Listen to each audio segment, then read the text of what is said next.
दोस्तों, क्या आपने कभी सोचा है कि आप इस दुनिया में क्यों आए हैं? इस दुनिया में आने का आपका उद्देश्य क्या है? यह बात तो सत्य है, इस दुनिया में कोई भी घटना किसी बिना वजह की नहीं होती। जो भी होता है उसका कोई ना कोई उद्देश्य होता है। जब प्रत्येक घटना का कोई ना कोई उद्देश्य जरूर होता है, तो आपके इस दुनिया में आने के पीछे भी कोई ना कोई उद्देश्य जरूर होगा। क्या आपने कभी इस उद्देश्य के बारे में कभी सोचा है? क्या आप जानना चाहते हैं कि आप इस दुनिया में क्या करने आए हैं? यदि आप जानना चाहते हैं तो आइए मेरे शब्दों के साथ आगे बढ़िए।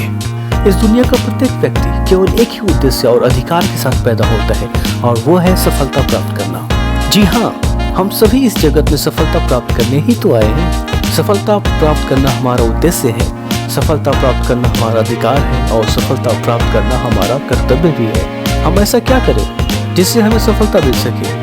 क्या कोई ऐसा मंत्र है जो हमें सफलता दिला सके? सफलता वो है जो हमें अच्छा लगता है, जिसमें हमें सुखद अनुभव होता है। सच है दोस्तों, हमारी मंजिल वही है जिसे प्राप्त करने में हमें आनंद का अनुभव हो। दूसरे के बताने से बिल्कुल न चूकें। फिर चाहे कोई भी हो और कितना भी आपका विरोध कर ले, कोई भी परेशानी पैदा कर ले, आप अपनी मंजिल तक पहुँच कर ही रहेंगे। तब आपको कोई नहीं रोक सकता। दोस्तों, एक बार, केवल एक बार अपनी मनपसंद मंजिल की ओर कदम बढ़ाकर तो देखें, क्या कहता है आपका दिल। शायद आपका दिल गाना गाने को कहता हो, लेकिन वास्तव में आप अपनी लाइफ में किसी के कहने पर इंजीनियरिंग कर रहे हैं। शायद आपका मन फुटबॉल खेलने को कहता हो, लेकिन आप अपनी फैमिली के कहने पर शतरंज खेल रहे हैं। और जब मनपसंद कार्य को नहीं कर रहे हैं तो सफलता मिलेगी कैसे? आपको मिल ही नहीं सकती। और अगर बिना मन की सफलता मिल भी गई तो जिंदगी भर खुश नहीं रह पाएंगे। अगर सफलता प्राप्त करना है तो अपने मन के सागर में गोता लगाओ और देखो कि जिंदगी में कौन सा रंग भरना चाहते हैं आप। कौन सा रंग आपको पसंद है?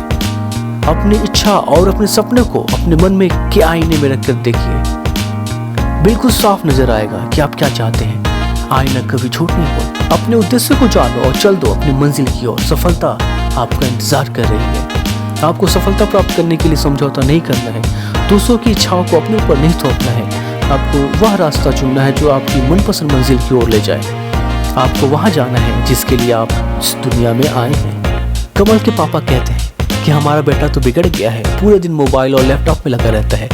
लेकिन क्या आप जानते हैं, बहुत से लोग मोबाइल और लैपटॉप के जरिए ही लाखों रुपए हर महीने कमा रहे हैं। और आपका मन भी ऐसी चीजों में लगता है तो आप इससे अपना करियर बना सकते हैं। सोचिए, अगर सचिन तेंदुलकर के पिता उसे सरकारी नौकरी करने को कहते तो आज उसका क्या हाल होता? इतना पैसा, इतनी शोहरत कहाँ से पाता? वो आज सफलता के शिखर पे है तो उसका एक ही कारण है, उसने अपने मनपसंद कार्य को अपना करियर चुना। अतः यदि सफलता प्राप्त करना है तो उठो, जागो और चल दो अपनी मंजिल की ओर। और तब तक मत रुको जब तक सफलता प्राप्त न हो जाए। आप अपने खुद के सपनों को हकीकत में बना दो, ना कि दूसरे के द्वारा थोपे गए सपनों को हकीकत में बनाने की कोशिश करो। क्या आप जानते हैं सफल और असफल में क्या फर्क होता है और क्या समानता होती है? दोनों में सबसे बड़ी समानता यह होती है कि दोनों ही सपने देखते हैं, लेकिन सबसे बड़ी असमानता यह होती है कि सफल व्यक्ति खुद को सपनों को हकीकत में बदलने के लिए सफलता की ओर कदम बढ़ाता ही रहता है, जबकि असफल व्यक्ति दूसरों द्वारा उस पे थोपे गए सपनों को बोझ की तरह लेकर चलता रहता है और हकीकत में बदलने की कोशिश नहीं करता है। दोस्तों, यह बात समझ लीजिए कि अपने मनपसंद सपनों को पूरा करने के लिए कदम बढ़ाने से ही हासिल होती है, और तभी हमारा इस दुनिया में आना सफल हो पाता है। अपने जीवन के उद्देश्यों को पहचानो और सफलता प्राप्त करने के लिए अपने अधिकार को प्राप्त कर लो।